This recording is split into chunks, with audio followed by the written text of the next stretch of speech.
بسم الله الرحمن الرحيم قل أعوذ برب الفلق من شر ما خلق ومن شر غاسق إذا وقب ومن شر النفاثات في العقد ومن شر حاسد إذا حسد۔ سورہ فلق یہ مکی صورت ہے اور 20ویں نمبر پہ نازل ہوئی۔ یہ دونوں صورتیں اکٹھی نازل ہوئی ہیں۔ وہ 20ویں نمبر پر، یہ 21ویں نمبر پر۔ جہاں تک مکی کی بات ہے، آپ دیکھیں گے حضرت شیخ الاسلام مفتی تقی الرحمن صاحب نے اس کو مدنی لکھا ہے۔ اسی طریقے سے کئی حضرات نے، مولانا منظور احمد نعمانی صاحب نے اس کو مدنی لکھا ہے۔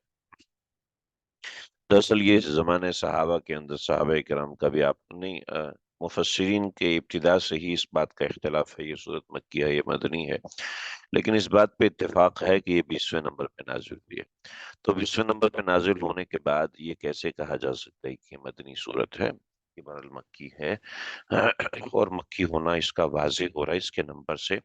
حضرت تھانوی رحمۃ اللہ علیہ نے بھی اس کو مکی لکھا ہے، لہٰذا بعض جگہوں پر آپ کو اگر یہ مدنی لکھی ہوئی نظر آئے تو اس بات سے پریشان ہونے کی ضرورت نہیں ہے کہ اس بات میں اختلاف رہا ہے، لہٰذا یہ مکی صورت ہے یا مدنی ہے۔ بہرحال کوئی اس کو مدنی کے، کوئی مکی کے، بس آپس کی معاملات ہیں۔ اس کو سمجھیں ذرا، اس کی وجہ اختلاف کیا ہے؟ وجہ اختلاف یہ ہے کہ آپ علیہ الصلوۃ والسلام کے اوپر جو جادو ہوا ہے وہ یہود نے کیا ہے، اور یہود جو ہیں وہ مدینے میں رہا کرتے تھے، یعنی مدینے کے گرد و نواح میں رہا کرتے تھے، مدینے میں نہیں رہا کرتے تھے۔ تو چونکہ اس صورت کے اندر اس جادو سے شفا کا ذکر ہے، تو اس لیے بعض حضرات پہ اغلب یہ ہے کہ یہ مدینے میں نازل ہوئی ہے، اور ترتیب 20ویں نمبر پہ آ گئی، وہ کس وجہ سے آ گئی اس کا کوئی پتہ نہیں ہے۔ تو اس وجہ سے حضرت شیخ الاسلام صاحب نے بھی اس کو مدنی لکھا ہے، اس لیے کہ یہ واقعہ مدینے کا ہے۔ جب واقعہ مدینے کا ہے، واقعہ مدینے کا ہے تو پھر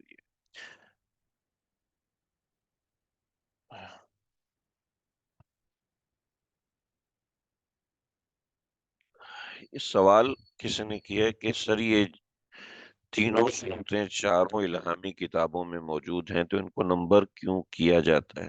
میرے خیال میں سوال یہ نمبر کیوں دیا جاتا ہے، اس کی شاید بنیادی وجہ یہ ہے کہ شاید آپ نے شروع کے اسباق نہیں سنے۔ میں نے بتایا تھا کہ ہر صورت جو ہے وہ نازل جس طریقے سے ہوئی ہے، لکھی اس طریقے سے نہیں گئی، یعنی جس ترتیب، سوری طریقہ نہیں، طریقے میری بات غلط ہے، جس ترتیب سے نازل ہوئی ہے لکھی اس ترتیب سے نہیں گئی۔ جی، نبی علیہ الصلوۃ والسلام کے اوپر جب صورت نازل ہوتی تھی تو وہ صورت کا نزول جس نمبر پہ ہوتا تھا وہ نمبر اور تھا، اور آپ اس کو جب لکھواتے تھے تو وہ کسی اور نمبر پہ لکھواتے تھے۔ آ، آ، نہیں، میں پہلے سوال کا جواب دے دوں پھر دوسرے سوال پہ آتا ہوں۔ تو آپ صلی اللہ علیہ وسلم نے جب بھی کوئی صورت آتی، بطور مثال میں نے 2-3 دن پہلے بھی جواب دیا تھا، سورہ بقرہ کی آیت نمبر 20 سے 25 تک نازل ہوئی، ٹھیک ہے؟ اب وہ ایک خاص سینیریو میں آیات نازل ہوئی ہیں، تو آپ علیہ الصلوۃ والسلام فرماتے تھے کہ سورہ بقرہ کی فلاں نمبر فلاں آیت ہے، اس آیت کے بعد یہ والی آیات لکھ دو، تو اس طرح لکھتی جاتی تھی۔ تو ایسی جو صورتیں نازل ہوتی تھیں تو آپ صلی اللہ علیہ وسلم فرماتے تھے یہ جو صورت ہے اس صورت کو فلاں صورت کے بعد لکھ دو۔ تو جب قرآن مجید مکمل ہوا تو ایک صورت جو سامنے آئی وہ اس صورت کی شکل میں سامنے آئی کہ قرآن مجید شروع ہو رہا ہے فاتحہ سے اور ختم ہو رہا ہے ناس پہ، ٹھیک ہے؟ تو یعنی وہ شکل سامنے آ گئی جو ہمارے پاس ہے، لیکن کمال دیکھیے اس بات کا کہ نزول جس ترتیب سے ہوا تھا صحابہ کرام نے اس کو بھی یاد رکھا، صحابہ کرام نے وہ ترتیب بھی اپنے ذہن میں پکی رکھی اور پختہ رکھی کہ اس ترتیب سے نزول ہوا ہے، یہ ترتیب بھی معلوم ہونی چاہیے کہ یہ صورت نازل کب ہوئی، کہاں نازل ہوئی، کس سینیریو میں نازل ہوئی۔ تو اس نزول کو یاد رکھنا ضروری اس لیے کہ ہمیں وہ سینیریو پتہ چل جائے، وہ ماحول پتہ چل جائے کہ کس انوائرمنٹ میں یہ صورت نازل ہو رہی ہے اور دائیں بائیں کی چیزیں کیا تھیں. تو یہ بات ہے، اس وجہ سے صورت ہوتی ہے. اس کے بعد آپ کا جو سوال ہے وہ یہ ہے کیا صورتیں بار بار نازل ہوئی؟ نہیں، صورتیں بار بار نازل نہیں ہوئی، ایک ہی بار نازل ہوئی. یہ صورتیں ایک ہی بار نازل ہوئی ہیں.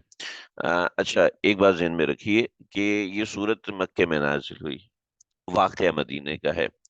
تو ذہن میں رکھیے گا کہ ہو سکتا ہے یہ صورتیں پہلے نازل ہو گئی ہوں، لیکن مدینے میں جب آپ صلی اللہ علیہ وسلم کے اوپر جادو ہوا تو جادو ہونے کے بعد اللہ رب العزت نے یہ صورتیں ریمائنڈ کروائی ہوں. چنانچہ یہ صورتیں خواب کے ذریعے سے ریمائنڈ کروائی گئی. تو چونکہ خواب بھی وہی ہی ہوتا ہے، لہذا اس صورت کا نزول تعدد میں ہو سکتا ہے، یعنی دو مرتبہ ہو سکتا ہے. لیکن حقیقت ایسی نہیں ہے کہ یہ صورتیں دو بار نازل ہوئی ہیں. اور صرف ایک صورت دو مرتبہ نازل ہوئی، وہ ہے سورہ فاتحہ. یہ سورہ فاتحہ دو مرتبہ نازل ہوئی ہے، ورنہ بقیہ تمام صورتیں ایک ہی بار نازل ہوئی ہیں. اور ذہن میں رکھیے کہ جو بڑے لوگ ہوتے ہیں وہ اپنے احکامات کو دہراتے نہیں ہوتے. چنانچہ اللہ رب العزت چیزوں کو دہراتے نہیں ہیں، ایک ہی بار. اور نبی علیہ الصلوۃ والسلام کو کوئی بھی چیز دو مرتبہ بتانے کی ضرورت نہیں ہوتی. یہ ذرا آپ میرے ساتھ اس کو دیکھ لیجئے، اس کے شان نزول کو، کہ شان نزول کے اندر بڑی اہم چیزیں ہیں. حافظ ابن القیم نے ان دونوں صورتوں کو کی تفسیر یکجا لکھی ہے. اس میں فرمایا کہ دونوں صورتوں کے منافع و برکات سب لوگوں کو ان کی حاجت و ضرورت ایسی ہے کہ کوئی انسان اس سے مستغنی نہیں ہو سکتا. خیر یہ لمبی لمبی بات ہے، میں مختصراً بتاتا ہوں. نبی علیہ الصلوۃ والسلام کے اوپر جادو ہوا، اور آپ صلی اللہ علیہ وسلم کے اوپر جادو کا اثر اس قدر ہوا کہ آپ صلی اللہ علیہ وسلم کہی ہوئی باتیں بھولنے لگے. تو اس طرح کی چیزیں آپ صلی اللہ علیہ وسلم کو پریشان کرتی رہیں. تو آپ صلی اللہ علیہ وسلم کو اللہ رب العزت کی طرف سے بتایا گیا. مسند احمد میں یہ واقعہ موجود ہے، آپ اس کو لازمی لازمی پڑھ لیجئے گا کہ یہودی جس کا نام لبید بن اعصم تھا، یہ میم مجھ سے دو مرتبہ لکھا گیا، لبید بن اعصم تھا. تو اس نے نبی اکرم صلی اللہ علیہ وسلم کے اوپر جادو کیا، اور جادو اس طریقے سے کیا کہ آپ صلی اللہ علیہ وسلم کے گھر میں جو کنگھا مبارک تھا، اس کنگھے کے اوپر آپ صلی اللہ علیہ وسلم کے بال تھے. اس کنگھے میں بال اٹک جاتے ہیں، تو وہ بال مبارک آپ علیہ الصلوۃ والسلام کے اٹکے ہوئے تھے. اس نے اس کنگھے کو لیا، اس سے بالوں کو نکالا، اور پھر بالوں کے اوپر گریں لگائیں، اور جادو کر کے گریں لگائیں. یہ جادو کر کے گریں لگانا شروع کیے، اور 11 گریں لگائیں. ٹھیک ہے جی، 11 گریں لگائیں، اور 11 گرہیں لگا کر آپ صلی اللہ علیہ وسلم کے اوپر جادو کیا. اور نہ صرف لبید بن عاصم بلکہ لبید بن عاصم کے ساتھ اس کی بیٹیوں کا جادو میں بہت زیادہ اثر تھا، اس کی بیوی کا جادو میں بہت زیادہ اثر تھا. چنانچہ 11 گرہیں لگائیں، اور پھر اس کو مدینے کے اس کو ایک کنویں کے اندر. اب یہ کنواں مدینے میں نہیں ہے، یا مدینے میں ہے یا مکے میں ہے، اس کی کوئی تحقیق نہیں مجھے برل نہیں ہو سکی. یہ یہ کنواں تھا، اور اس کنویں کے اندر ایک پتھر تھا. سائڈ میں ایک پتھر تھا، اس پتھر کے نیچے اس کو دبا دیا گیا. تو خواب میں دکھایا گیا کہ یہ بزروان جو کنواں ہے، اس کے کنویں کے پتھر کے نیچے اس بالوں کو دبایا گیا ہے. تو آپ صلی اللہ علیہ وسلم نے کسی کو نیچے اتارا، اس نے اندر سے نکالا، اور پھر آپ علیہ الصلوۃ والسلام اس صورت کو پڑھتے رہے.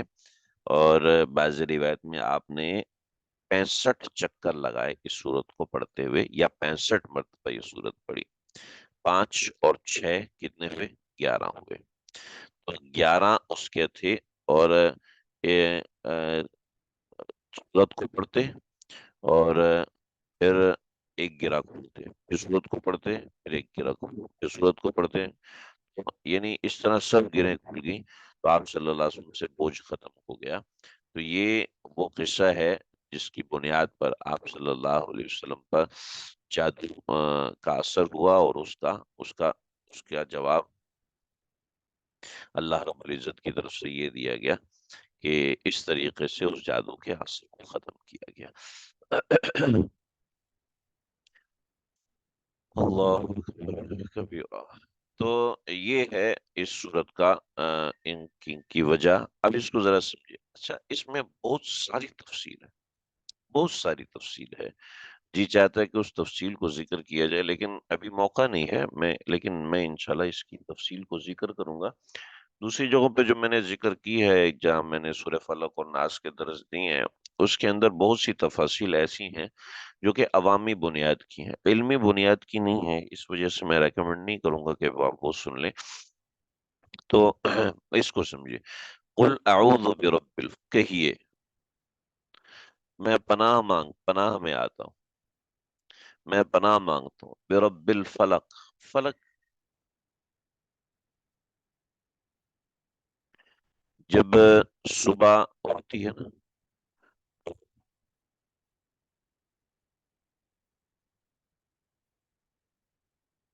جب صبح ہوتی ہے تو سورج نکلتا ہے، تو ایک لائن بنتی ہے آسمان کے اوپر، ایک لائن بنتی ہے، سفید لائن بنتی ہے، روشنی کی ایک لائن بنتی ہے. اور یہ صبح کاذب ہوتی ہے، یعنی تہجد کا بہترین وقت، سحری کا وقت، صبح کاذب. ٹھیک ہے. پھر یہ روشنی پھیلنے لگتی ہے، اس کو کہتے ہیں تفجیر، یعنی فجر کا وقت ہے. ٹھیک ہے. یہ روشنی پھیلنے لگی، یہ فجر کا وقت ہوا. اب یہ جو فجر کا وقت ہے، اس فجر کے وقت کے بعد جب سورج نکلتا ہے، جب سورج نکلتا ہے تو سورج کی اس نکلنے کو فلک کہتے ہیں. ٹھیک ہے. جب سورج نکل کے مکمل باہر آ جاتے تو اس کو اشراق کہتے ہیں. ہم اس میں اشراق کی نماز پڑھتے ہیں. تو یہ فلک ہے. قل اعوذ برب الفلق، میں پناہ مانگتا ہوں صبح کے رب کی، صبح کے پروردگار کی. تو فلک سے یہ وقت مراد ہے. من شر ما خلق، من شر ما خلق. اور من اور من اس چیز سے، شر ما خلق، ما خلق جو اس نے پیدا کیا ہے، من شر ہر اس چیز کے شر سے. ما خلق ہر وہ چیز جو اس نے پیدا کی ہے، من شر ہر اس چیز کے ہر شر سے. یعنی اس کا معنی ہوا کہ جادو بھی اللہ نے پیدا کیا. ٹھیک ہے. یعنی ہر چیز، ہر شریر چیز وہ اللہ کے حکم سے ہی پیدا ہوئی ہے. ہر خراب چیز وہ اللہ ہی کے حکم سے پیدا ہوئی ہے.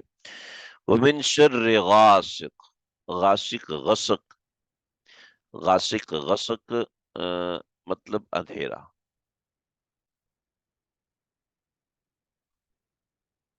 اندھیرا یعنی اندھیری رات کا اندھیرے کو غاسب کہتے ہیں، غاسق کہتے ہیں.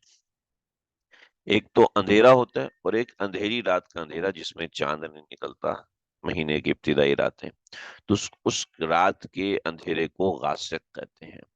اذا وقب جب وہ پھیل جائے، من شرری اور ومن شرری اور اندھیری رات کے شر سے جب وہ پھیل جائے.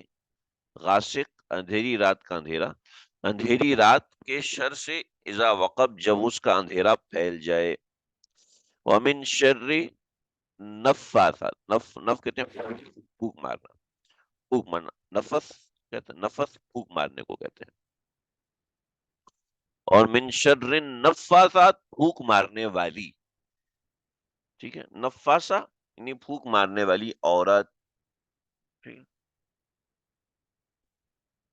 ومن شر النفاثات فی العقد، ومن شر النفاثات، نفاثات وہ جان، وہ شخصیت جو کہ پھونک مارے، اس کو